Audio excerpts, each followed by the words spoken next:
Boatworks Today is a viewer-supported show. To learn more on how you can get involved and watch extended ad-free versions of these videos, please visit our website, boatworkstoday.com, and click on the top of the heading where it says Support This Show. Thank you.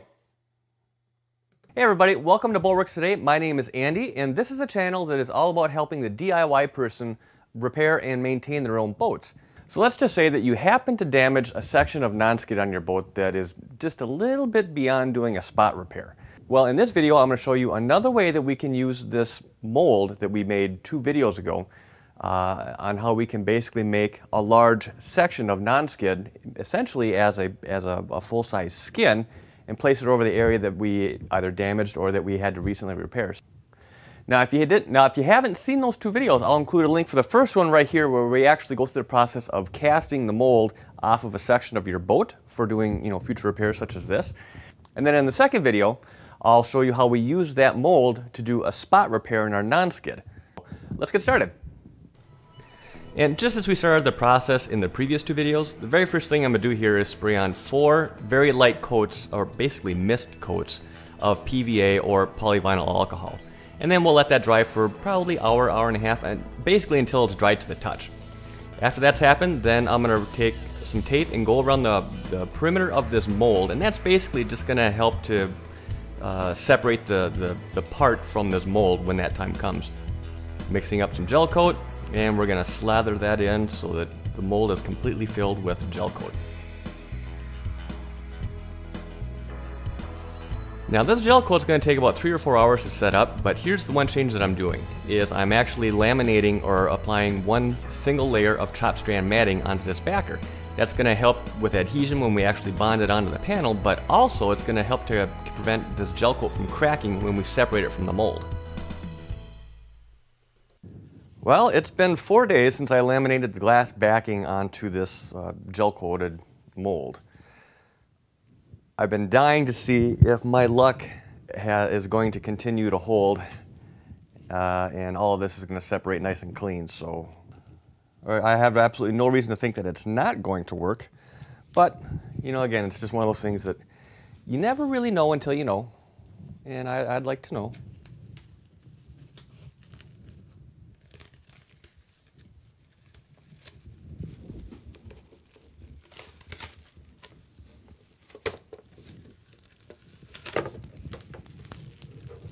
And just like that. Nice. Very nice. Okay, now the next thing that I'm going to be doing is I'm going to be taking this part, that we pulled off of the mold. I'm going to be taking this down and basically cutting off all this excess glass, and then also cutting it to shape, because then what we're going to be doing then after that is after we have this cut to shape, we're going to be gluing it straight down on top of this panel, which has been sanded flat. Now, this is meant to be used as an example, like if you had to do a section of non-skid repair, say up on your deck or on a hatch, or on an area where you weren't able to necessarily just do a small little spot repair like we showed in the last episode. You actually kind of need to reskin the whole thing. This is going to allow you to do that. Let me go get this cut or trimmed and cut, and I will be right back.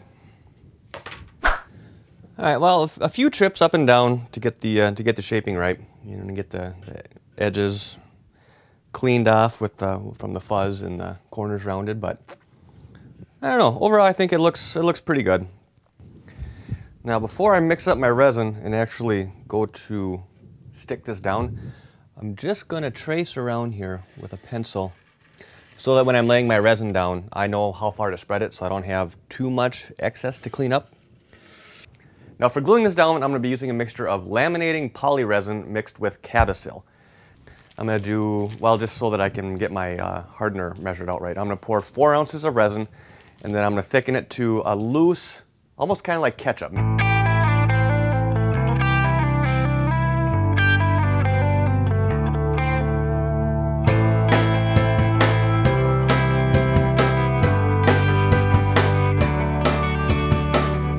Now, I don't remember if I already made or commented on this, but the only reason I'm using flat material here is because this panel is actually flat. Now, if you're trying to do a repair like this, say like on an arched area, say like on the side of I don't know, a combing or the side of a, whatever, something that had a curve on it, you can still do the same approach. The Nonskid that we pulled off of our mold that we just glued down, that is still flexible. It's not stiff. We only applied one layer of chop strand, so it still has some flex to it. And then as far as weighting it down on an arched surface or a curved surface, really sandbags or Ziploc, like large gallon-sized Ziploc bags, fill them up with some sand. That way you can just lay it right down. The bags will conform to your curvature, and it'll give you even pressure all the way over the piece. So take a handful of sandbags and spread them around, and that will do the trick just fine. Okay, I think we're good. It's about noon now, so I need to run to Bayfield, take care of a few things there, and then hopefully when I get back this evening, all this will be set up and we can get the perimeter gel coated and blended in so that I can start editing this video tomorrow morning, so hopefully have it ready for you guys tomorrow night. Wish me luck. It's late. I'm back, but now it's time to get this pulled apart and gel coated for the night. All right, so the next thing I'm going to do, just to get this surface prepped, is I'm going to use some 80 grit sandpaper. And I'm going to take the paper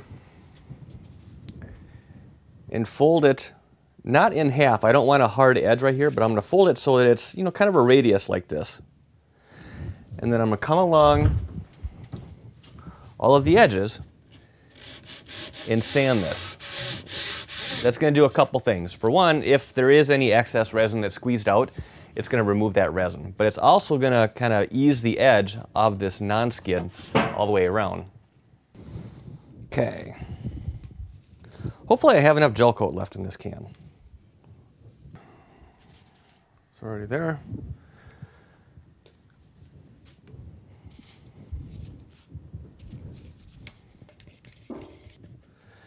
I am going to try and make it fairly thick right along the edge all the way around here. That's what's going to give us kind of the transition in a little bit of a step down. So we're going to come from the Nonskid, a nice little drop down, and then into the smooth area all the way around. And this may take 2, maybe even 3 different applications to get the build-up right. But if that's the case, then it's best to do one and then let it set up before you come back and do any additional coats. And, well, here's how it looks after I got all the gel coat applied. And yeah, I laid it on pretty thick. After a few hours and the gel coat is set up, again, to make this fully cure, I'm going to give it a light coat of PVA. Then again, let that sit for, a few more hours to completely cure. Just makes for easier sanding. And yeah, that's what's coming next. A bunch of sanding. So I think I started off with 400 grit, and 600, 800, and I think I finally ended on like 1200, and then gave it a quick buffing with some compound. And here's how it turned out. Yeah, not too bad.